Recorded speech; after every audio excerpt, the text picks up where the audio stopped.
Hello guys, welcome to the next video tutorial on Java programming for beginners. In the last video, we have seen how we can declare a method in Java and what is a method and why it's used.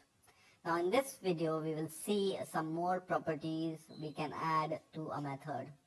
One I'm going to show you is called passing parameters to the method, and other is called the returning values from a method. So this was the simple method I have shown you in the last video. Now it doesn't solve much of the purpose because every time it's not flexible. It's only printing hello YouTube every time. Now to make it more flexible, we can add an argument to this function we have made in the last video. So the declaration remains same. Public static is the access specifier. Void is the return value. Void means we are returning no value.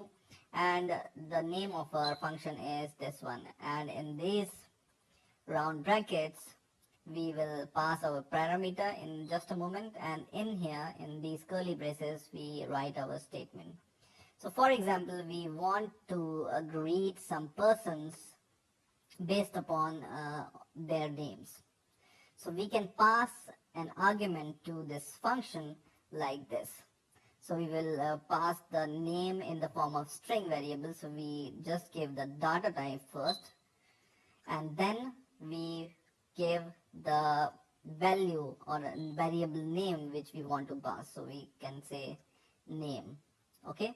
So this kind of declaration inside your round bracket in the function is called the parameter passing.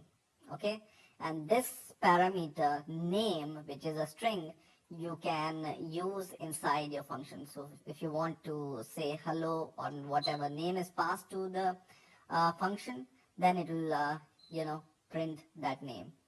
So whenever we call this function say hello to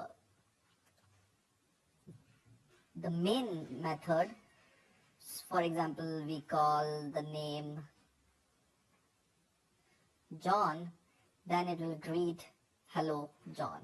Okay, so I'll run the program and it says hello John.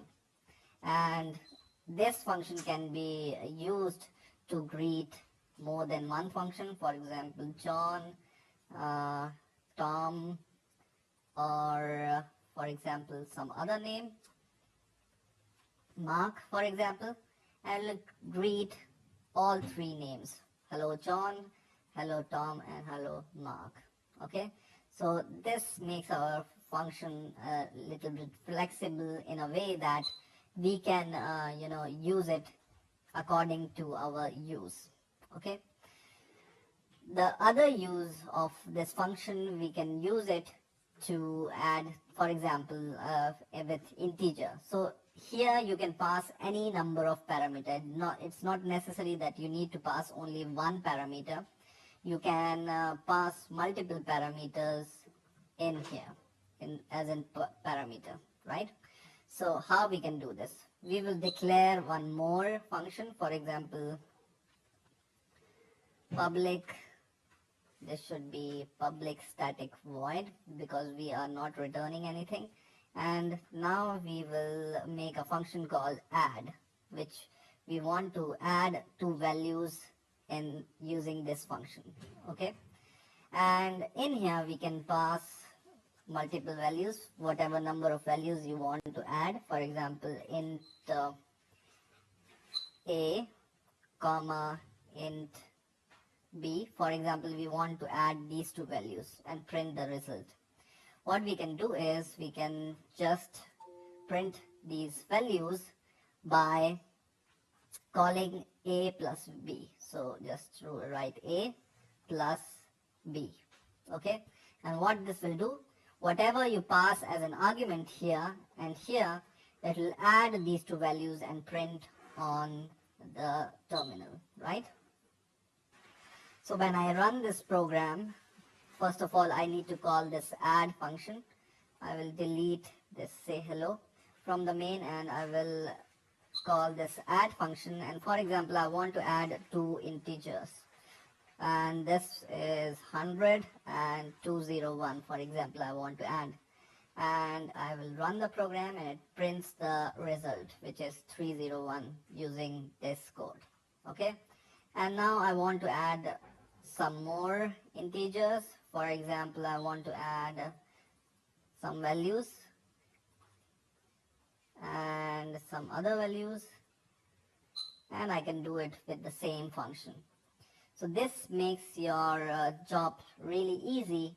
Using a same function, you can add different values, or you can perform different operations on different values, right? So it makes your code really, readable and understandable at the same time. Now, you can add more in parameters, like in C, and you can add this parameter here, and in here you can add some more integer values like this. Okay, so it depends upon you how many parameters you want to pass to your function, and it will give you the result. Okay, so it's totally dependent upon you. The only thing is, you just need to give the data type and the variable which will hold these values. So indirectly, whenever you pass 100 as a first parameter, 100 is equal to 100 becomes a here, and it goes here. Okay, so the value of a becomes 100, and value of b becomes 201 in this here, and value of c becomes 211 here. So they will be replaced, and they will be called, and the answer will be printed on the console. Okay, now to make it more flexible, this is called parameter passing, but we can only pass the values, and if we want to access the result using these parameter passing, we cannot access the result. So for example, we want to use this result 512 in our main function to do some other arithmetic operation. How we can use it? Okay, so using this function, it's not possible, right? But there is a way to do this, and the way to do this is by returning some value. So we will modify this add function a little. Right now it's returning void. Void means it's not returning anything. But when we want to use it inside our main function, when we want to use the result inside our main function, we can return integer value. Okay, and this return value will tell what kind of value you want to return from your function, and the same you will return from here. So just write return, and just write a, it should be a plus b plus c. Okay, and in this way, what you are basically doing is, you are taking all the values which you pass from or in this function, and you are adding this, and you are returning from this function. So let's take an example of this. So let's comment this system out for now, and right now what we are doing is, we will just add the values we are passing, these three values, and we will return. And whenever a function return anything, you can store it in other variable, but of the same type.